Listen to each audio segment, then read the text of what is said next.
భద్రాచలము పుణ్యక్షేత్రము అంతా రామమయం. భక్తుడు భద్రుని కొండగా మార్చి కొలువై ఉన్న స్థలం.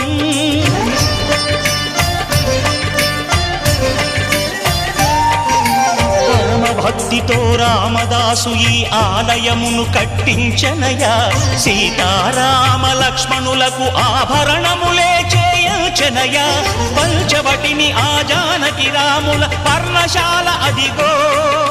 సీతారాములు జలకములాడిన శేషతీర్థమదిగో. రామభక్తితో నదిగా మారిన శబరి ఇదేనయ్యా.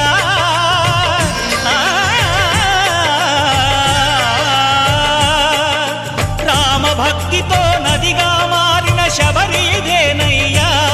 శ్రీరామ పాదములు నిత్యం కడిగే గోదావరి అయ్యా.